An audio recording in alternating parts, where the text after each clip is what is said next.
Kita lanjut bahas PTTHK Serabi episode 738.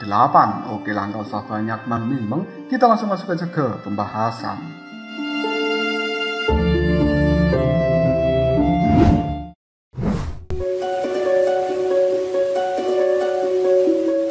Dengan seringnya kejadian aneh yang berada di dalam dunia seribu besar, fluktuasi di wilayah api yang tidak berujung kini telah menjadi semakin intens. Setengah tahun atau 6 bulan telah berlalu dalam sekejap mata. Pandangan mata dari Sun Er dan juga yang lainnya terus melihat ke arah langit dan mengamati setiap hari. Tapi tidak ada tanda-tanda pergerakan dari Soyen. Hal itu membuat Sun Er kemudian mengatakan kakak Soyen sudah melakukan retreat untuk menelan api suci peringkat kelima selama 6 bulan.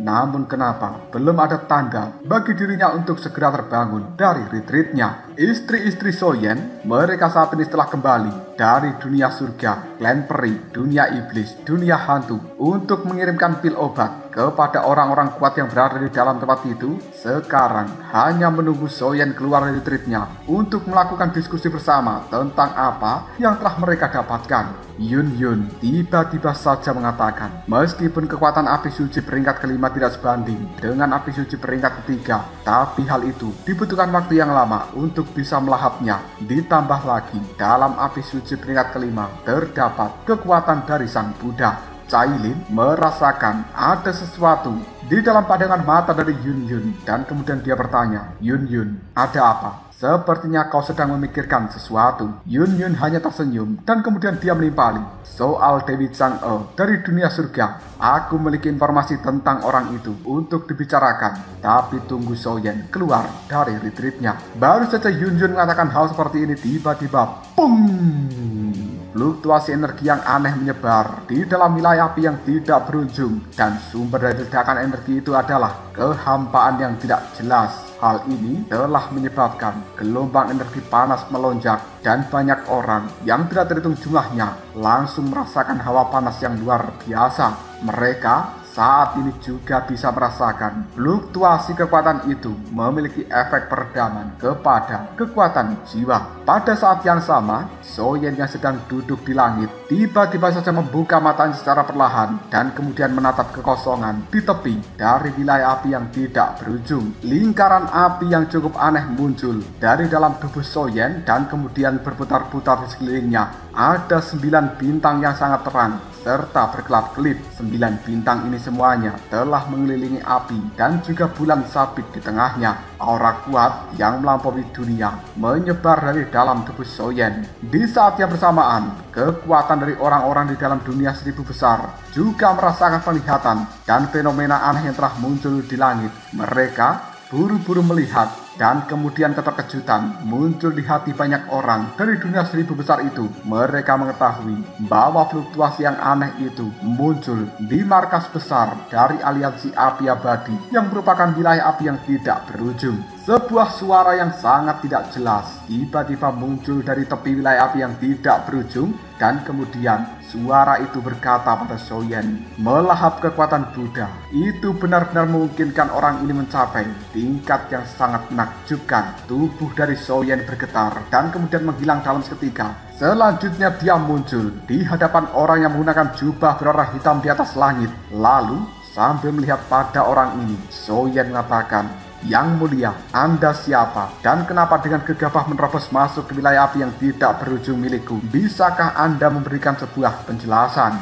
Sosok berjubah hitam ini kemudian mengatakan, kita akan bertemu cepat atau lambat, tapi tidak untuk sekarang. Nyala api segera keluar dari dalam tubuh sosok berjubah hitam dan kemudian dia menguap dalam seketika. Tapi sebelum menghilang, dia meninggalkan sesosok mayat. Pandangan mata dari Soyen melihat pada mayat yang berada di hadapannya dan kemudian dia berkata, orang ini sebelumnya telah dikendalikan oleh api mimpi buruk abadi. Hanya saja jika dilihat dari jejak mayat ini, sepertinya dia sudah lama meninggal, dan itu pada tahun-tahun yang tidak terhitung jumlahnya. Soyen merasakan penampakan aneh dari mayat yang berada di hadapannya dan hanya bisa menggelengkan kepalanya. Segera setelah itu, Soyen pun menyembunyikan mayat tersebut. Setelah Soyen berhasil menelan api suci peringkat kelima dan juga kekuatan Sang Buddha, saat ini kekuatan Soyen telah berhasil menembus reinkarnasi ke-8.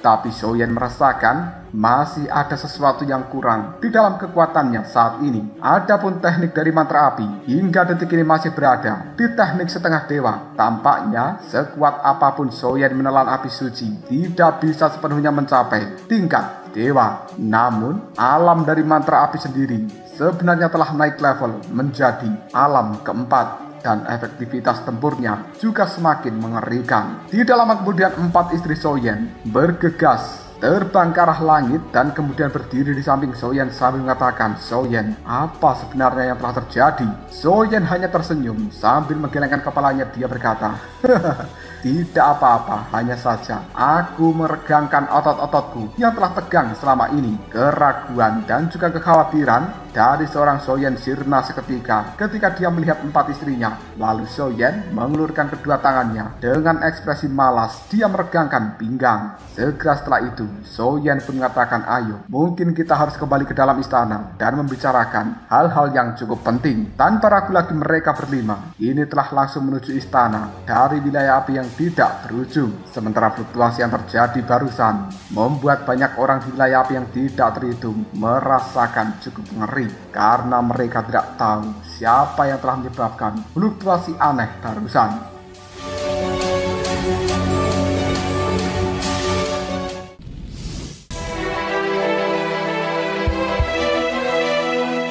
Naga iblis neraka pada saat ini bergumam pada dirinya sendiri. Peningkatan kekuatan dari bocah ini terlalu menakutkan. Segera setelah itu, naga iblis neraka melihat pada botol giok yang berada di telapak tangannya. Itu adalah pil obat yang telah dibuat oleh Soyen. Dengan menggunakan hal ini, maka kekuatannya telah sepenuhnya stabil di tingkat reinkarnasi ke-8. 5 orang telah berkumpul di dalam istana. Itu adalah Cailin, Sun-er, Soyen, Mu Ying-ying, dan juga Yun-yun. Cailin menjadi orang pertama yang berbicara. "Dunia iblis, ketika aku pergi ke sana sebenarnya telah diserang oleh tim malaikat yang dipimpin oleh 2 malaikat bersayap 9. Dan orang itu sebenarnya adalah Hil yang sebelumnya telah muncul di wilayah api yang tidak berujung kita.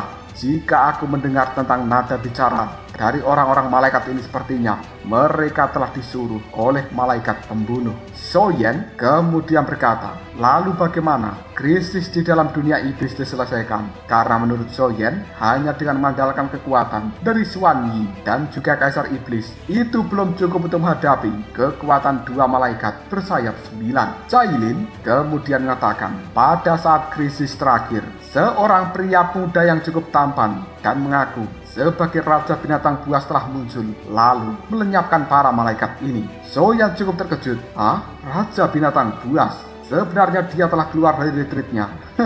"Sudah lama aku tidak melihat orang itu. Sungguh mengejutkan." Tapi Cailin, ngomong-ngomong berapa level kekuatan dari malaikat pembantai? Cailin kemudian menimpali, "Entahlah, tapi berdasarkan warisan dari piton pelan surga 10 warna, bahkan di puncak masa piton pelan surga 10 warna, hanya ada 30% kepastian tentangnya." Mendengarkan hal ini membuat Soyen hanya bisa menganggukkan kepalanya. Dan kemudian Sun-er segera mengatakan, "Kakak Soyen, di dalam dunia hantu dan juga tempat-tempat yang lain, Raja Petir bersama dengan Duan Qifei, mereka sudah menutup pintu untuk melakukan retreat, dan lain kali ketika mereka keluar mungkin akan bisa berinkarnasi sepenuhnya. Sementara untuk klan peri, mereka juga ingin menyelamatkan Dewi Yaoji, tapi dengan tim yang kuat yang telah mereka miliki, masih tidak bisa menemukan pintu masuk ke tempat persembunyian dari Dewi Yaoji. Pandangan mata dari Yun-yun melihat pada Soyen dan kemudian dia mengatakan, "Masalah ini mungkin hanya Dewi Chang'e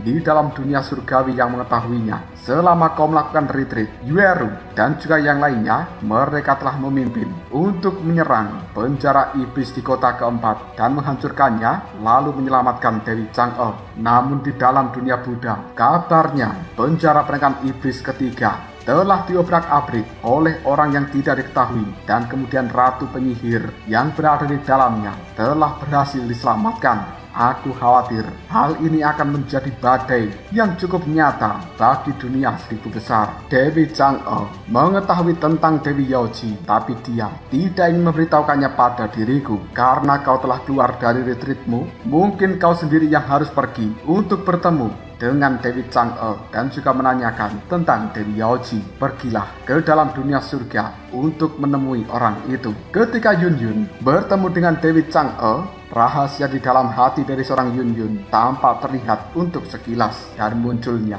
jejak Dewa Bunga telah membuat perilaku dari Dewi Chang'e menjadi sangat aneh. Sepertinya Dewi Chang'e memang sengaja merahasiakan beberapa hal terhadap seorang Yun Yun. Lagi pula posisi dari keberadaan Dewi Yaoji itu sangat berbahaya. Dengan pemahamannya tentang jejak dari Dewa Bunga dan juga Dewa Bulan, tentu saja Dewi Chang'e tidak akan pernah membiarkan Yun Yun mengambil resiko tentang hal ini. Melihat pada keempat istrinya, So Yan kemudian berkata dengan serius, saat ini markas besar wilayah api yang tidak berujung membutuhkan banyak kekuatan untuk berjaga-jaga. Jangan sampai terjadi sebuah kejadian yang tidak terduga, sementara aku sendiri akan melakukan perjalanan menuju dunia surga. Mu Yingying tiba-tiba saja mengatakan, aku ikut bersama dengan dirimu. Melihat penampilan Mu Yingying yang cukup keras kepala, So Yan tidak berdaya dan hanya bisa menggelengkan kepalanya sambil mengatakan, baiklah, jika begitu ayo kita pergi. Tangan dari So Yan dengan lembut membelai wajah dari Mu Yingying dan keduanya berjalan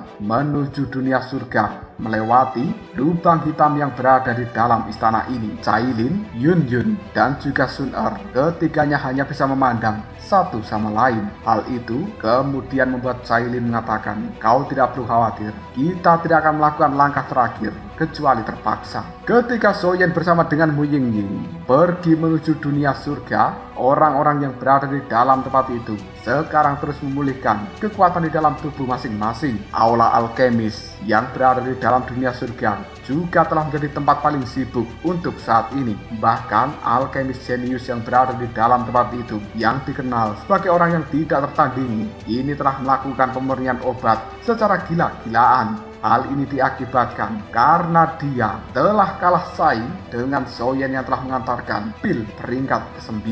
Sifat arogan dan juga sombong dari alkemis ini runtuh dalam seketika, dan kemudian dia sepanjang hari berlatih memurnikan sebagian besar pil obat untuk dunia surga ini karena tidak ingin kalah dari So Yan.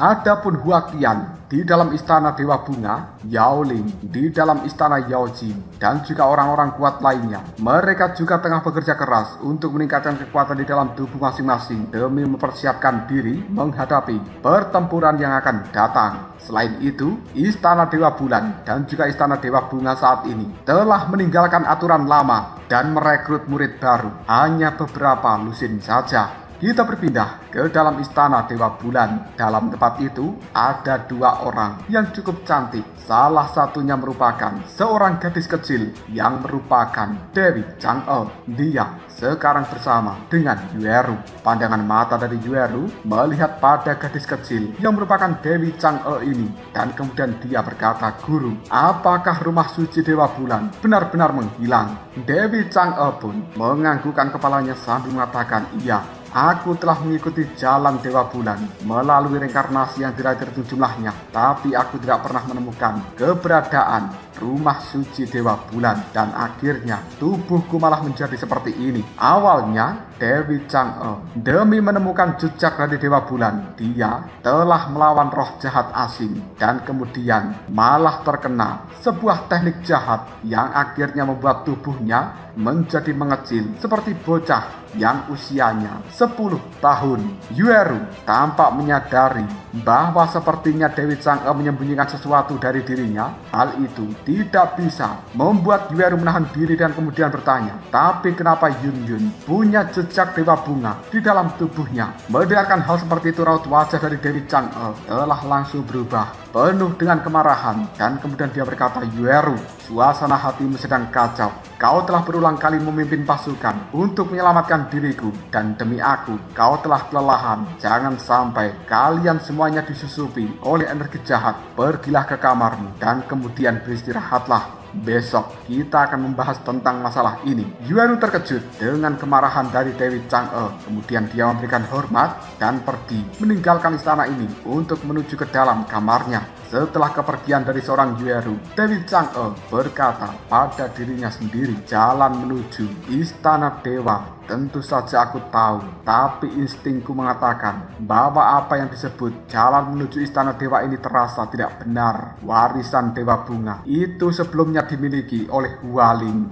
dan warisan Dewa Bulan terbagi menjadi jejak Dewa Bulan dan juga seruling Xuan Yue. Dewa Bulan dan juga Dewa Bunga, mereka semuanya adalah pekerja keras, dan aku tidak ingin sepenuhnya memutus warisan di generasiku. Maafkan atas keegoisanku sebagai seorang guru. Baru saja Dewi Chang'e mengatakan hal seperti ini, seorang gadis cantik yang lainnya tiba-tiba saja keluar dan kemudian menatap Dewi Chang'e dengan ekspresi tidak berdaya. Dia mengatakan, Guru, aku masih belum bisa menemukan kabar apapun tentang seruling Xuan Yue. Bahkan simbol Dewa Bulan juga tampaknya telah menghilang selama bertahun-tahun. Aku curiga bahwa simbol tersebut telah sengaja disembunyikan oleh seseorang yang berhati baik. Dewi Chang'e kemudian menimpali, Chang Yue, kau telah bekerja keras selama bertahun-tahun ini. Aku akan bertanggung jawab penuh atas urusan dari istana Dewa Bulan di masa depan, dan mungkin kau bisa pergi untuk bergabung dengan kekasihmu Xiaomu. Chang Yue kemudian menimpali, tidak guru, aku Dewi Chang'e kemudian mengatakan, aku sudah memutuskan dan kau tidak akan lagi menjadi pemimpin dari istana Dewa Bulan di masa depan. Yueru saat ini berjalan menuju kamarnya dengan putus asa. Namun tiba-tiba saja dia menemukan sesuatu yang sangat misterius di depan kamarnya, dan kemudian membuat Yueru mengerutkan keningnya sambil mengatakan, hah? Apa itu sebenarnya? Simbol bulan sabit telah menggantung dengan tenang di udara, seolah-olah hal itu tersegel oleh api suci. Yueru mendekati simbol bulan sabit tersebut, dan kemudian dia mengulurkan tangannya untuk menyentuh dengan ringan. Tapi seluruh tubuh dari Yueru kini telah bergetar hebat. Simbol bulan sabit kini telah masuk ke dalam dahi dari Yueru dengan sangat cepat. Aura yang samar dari zaman kuno dan juga menakutkan perlahan terpancar keluar dari dalam tubuhnya. Yueru kemudian mengatakan, ini sebenarnya adalah simbol Dewa Bulan. Guru, maafkan aku. Saat ini aku hanya ingin melindungi dunia dan juga orang-orang yang aku sayangi di dalamnya. Dengan masuknya simbol Dewa Bulan ke dalam tubuh dari seorang Yueru, bayangan samar tentang seruling Xuan Yue kini telah muncul di dalam benaknya. Dan Yueru tidak tahu siapa sebenarnya orang yang telah meninggalkan simbol Dewa Bulan di depan kamarnya. Berbeda ke tempat dari Zhou Yan berada. Saat ini dia bersama dengan Mu Yingying telah tiba di depan pintu gerbang dari dunia surga, dan dengan tergesa-gesa akan masuk ke dalamnya. Namun telah dicegat oleh pengawal istana dari Dewa Bulan, dan kemudian bertanya, siapa kau dan siapa yang kau cari? Meskipun reputasi dari Zhou Yan cukup terkenal, masih ada banyak orang yang belum mengenal Zhou Yan untuk saat ini.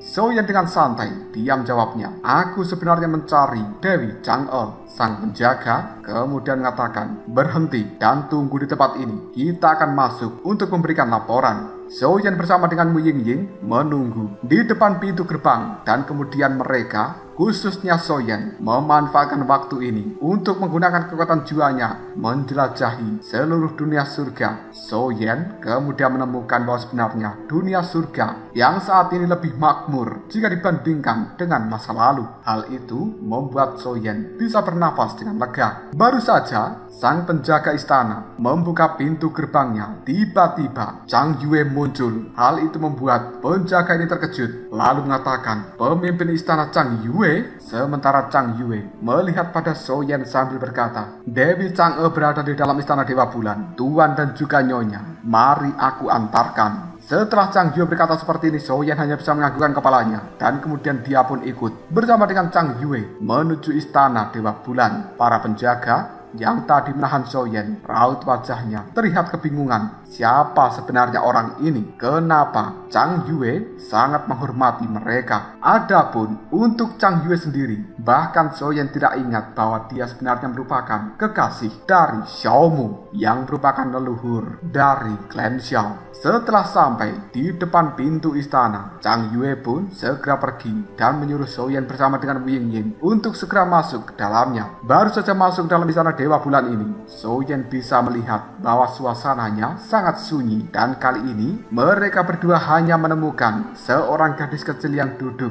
di sebuah kursi yang bagus sambil mengayun-ayunkan kakinya. Wu Yingying melihat pada gadis kecil ini dan kemudian dia tidak bisa menahan diri untuk langsung bertanya, "Adik kecil, apakah dirimu tahu di manakah Dewi Chang'e berada?" Ditanya seperti itu oleh Wu Yingying, sang gadis kecil menghentikan gerakan kakinya dan kemudian dia tersenyum ke arah Wu Yingying sambil mengatakan, Dewi Chang'e ya? Entahlah, dari tadi aku tidak melihat orang itu." Wu Yingying kemudian mengatakan, "Aneh, bukankah pemimpin istana Dewa Bulan yang baru yaitu Chang Yue mengatakan bahwa sebenarnya Dewi Chang'e berada di dalam tempat ini, tapi kenapa yang ada hanyalah bocah kecil?" Sementara Soyan melihat pada gadis kecil itu dan dia bisa merasakan adanya kekuatan yang tidak bisa diabaikan. Hal ini membuat Soyan tiba-tiba saja mengatakan, "Dewi Chang'e." Melihat pada Soyan, gadis kecil ini segera turun dari tempat duduknya dan kemudian dia mendekati Soyan sambil mengatakan, "Apakah kau merupakan Soyan yang telah membuat muridku merindukanmu siang dan malam, tapi pada akhirnya tidak berhasil mendapatkan cintamu?" Dan membuatnya sangat bersedih. Fluktuasi energi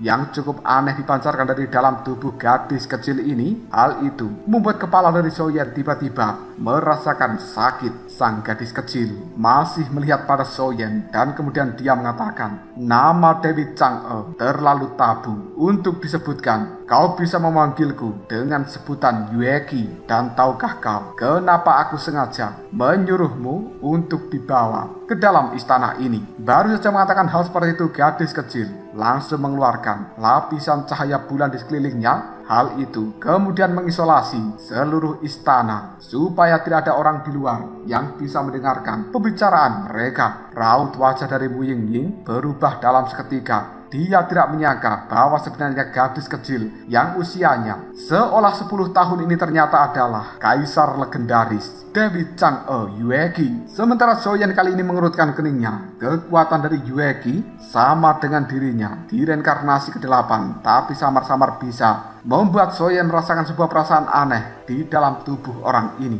Yueki menarik nafas dalam-dalam dan kemudian dia mengatakan, "Masalah dari Dewi Yaoji sangatlah penting. Untuk mencegah kebocoran, aku hanya bisa membawamu ke dalam tempat seperti ini." Soyan kemudian berkata, "Jadi alasan senior Yue menyuruhku datang adalah untuk hal ini." Dewi Chang'e yang juga bernama Yueki ini menganggukkan kepalanya sambil mengatakan, "Soyan, aliansi api abadi milikmu memang merupakan kekuatan baru yang cukup hebat dan aku harus mengakuinya. Tapi perlu kalian ketahui bahwa kekuatan kalian saat ini masih lemah dan tidak bisa bersaing dengan kekuatan puncak-puncak dunia di zaman kuno. Saat ini tugas utama adalah menyelamatkan banyak karakter kuno untuk memperkuat diri sendiri. Meskipun itu cukup sulit." Soyan dan juga Wu Yingying hanya saling berpandangan. Dewi Chang'e kembali bertanya, "Tapi tahukah kau siapa itu Dewi Yaoji? Penyelamatan ini memang harus dilakukan, tapi bahaya yang terkandung di dalamnya itu tidak tergantung pada kualitas dan juga keberuntungan, tapi membutuhkan kekuatan dan juga keberanian." Soyan kemudian menimpali, "Aku tidak tahu dan aku juga meminta izin pada senior untuk menjelaskan padaku." Gadis kecil Yueki ini kemudian mengatakan, "Dewi Yaoji merupakan pendiri sistem sihir, baik dari segi kekuatan maupun aspek yang lainnya. Aku tidak sebaik dirinya, bahkan sampai batas tertentu, bakat serta prestasinya bahkan lebih tinggi jika dibandingkan dengan Raja Suci. Itulah sebabnya dia dianggap sebagai duri yang sangat mengganggu mengganggu bagi ras jahat. Maka dari itu apapun yang terjadi,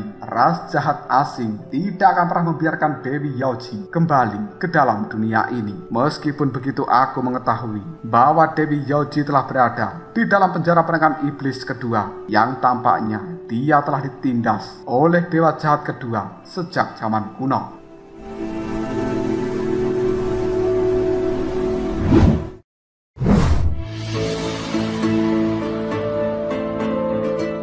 Soyan kemudian berkata, sesuai dugaanku, dia memang benar-benar berada di dalam penjara iblis peringkat kedua. Ada sedikit kecemasan dalam pandangan mata dari Mu Yingying dan kemudian dia mengatakan, namun menurut para ahli yang berasal dari klan peri, mereka jelas mengetahui lokasi dari penjara penangkan iblis kedua, tempat Dewi Yaoji berada. Tapi hingga detik ini mereka tidak bisa menemukan pintu masuknya, dan hal ini sangatlah aneh. Dewi Chang'e yang merupakan Yueki kemudian mengatakan, penjara iblis peringkat kedua memiliki nama yang aneh. Itu adalah jurang suci kegelapan yang tidak hanya berisi dewa jahat kedua sejak zaman kuno, yaitu Kaisar Darah Suci yang sunyi. Kekuatannya pada saat itu telah mencapai setengah reinkarnasi ke-8. Tapi kali ini aku khawatir bahwa dia telah sepenuhnya memasuki tingkat reinkarnasi ke-8 yang sebenarnya. Selain itu, tampaknya juga ada banyak aura tersembunyi di dalam penjara penangkan iblis kedua ini yang membuatnya menjadi tempat yang sangat berbahaya. Namun tidak peduli bagaimana Yueki menggambarkan bahaya di dalam penjara penangkan iblis kedua ini,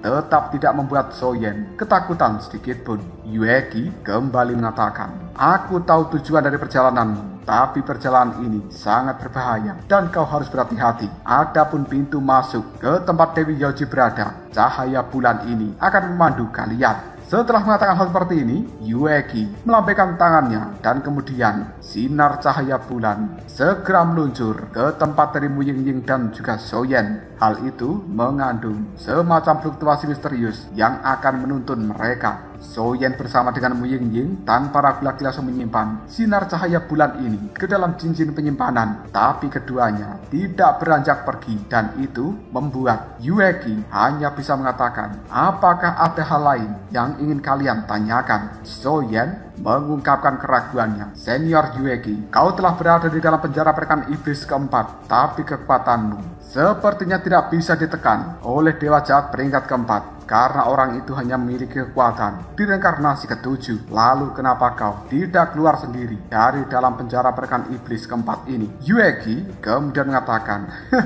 aku memang tidak ditekan olehnya, dan aku tidak takut pada dewa jahat peringkat keempat. Aku hanya merasakan adanya aura yang sangat aneh, dan aku sebenarnya masuk ke dalam penjara penangkan iblis untuk bersembunyi dari aura yang aneh ini. Mendengarkan jawaban seperti itu membuat Soyen menganggukkan kepalanya, dan kemudian dia mengatakan, jika begitu terima kasih atas bantuanmu senior. Kita mohon pamit untuk menuju klan peri. Yueki hanya bisa menganggukkan kepalanya, dan kemudian Soyen bersama dengan Mu Yingying meninggalkan dunia surgawi ini untuk menuju klan peri. Setelah kepergian dari seorang Soyen, Yueki hanya bisa mengatakan pada dirinya sendiri, keturunan klan Xiao dan juga manusia yang berubah dari api suci. Ada hampir puluhan api suci pada tubuh mereka. Sungguh mengejutkan. Tapi aku tidak tahu bagaimana keadaan dari Dewi Yaoji dan juga Raja Suci saat ini. Dengan kemampuan mereka yang telah mencapai puncak dunia, mustahil bagi keduanya untuk mati dengan mudah. Dulu untuk mencari jejak dari Dewa Bulan dan juga seruling Xuan Yue, aku harus berkelana ke berbagai penjuru dunia, tapi aku masih belum menemukan kedua benda suci tersebut. Mungkinkah memang ada seseorang yang diam-diam telah memanipulasi tentang hal ini? Jika saja aku bisa menemukan keduanya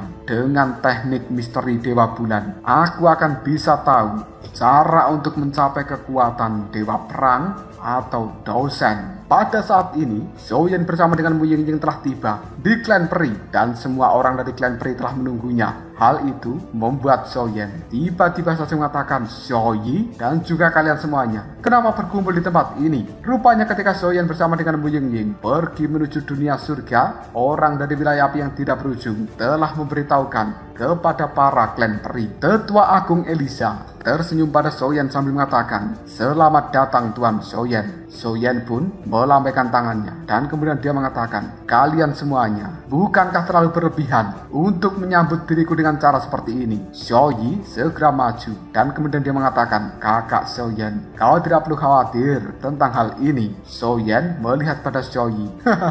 "Bocah sialan, kekuatanmu benar-benar telah stabil di puncak reinkarnasi kelima." Xiaoyi pun kemudian menimpali, "Ini semua juga berkat bantuan dari kakak Soyen." Sementara Soyen buru-buru berkata, "Sudahlah, tidak perlu berbasa-basi lagi. Mari kita selesaikan urusan yang berada di dalam tempat ini terlebih dahulu." Mendengarkan ucapan dari seorang Soyen membuat Xiaoyi dan juga orang yang lainnya menganggukkan kepalanya. Tetua Agung Elisa kemudian mengatakan, "Tuan Soyen, lokasi dari Dewi Yaoji sudah ditemukan dan dia berada di dalam jurang suci yang gelap. Tapi saat ini ada banyak hal yang sangat mencurigakan di sekitar penjara penengah iblis kedua. Kita telah mengarahkan banyak usaha dan juga orang-orang kuat dari klan peri kita untuk menemukan pintu masuknya. Tapi seperti ada zona kematian di sekitar penjara penengah iblis kedua ini. Hal itu membuat kita tidak bisa menemukan pintu masuk tersebut." Soyen kemudian mengatakan, "Baiklah jika begitu, aku akan bertanggung jawab penuh atas penjara penengah iblis kedua ini. Xiaoyi dan juga Mu Yingying, ayo kita pergi dalam perjalanan kali ini. Sementara yang lainnya tetap tinggal untuk mengamankan klan peri." Tetua Agung Elisa serta yang lain hanya bisa menganggukkan kepalanya. Sementara Soyen, Xiaoyi dan juga Mu Yingying kini telah langsung pergi menuju penjara penengah iblis kedua.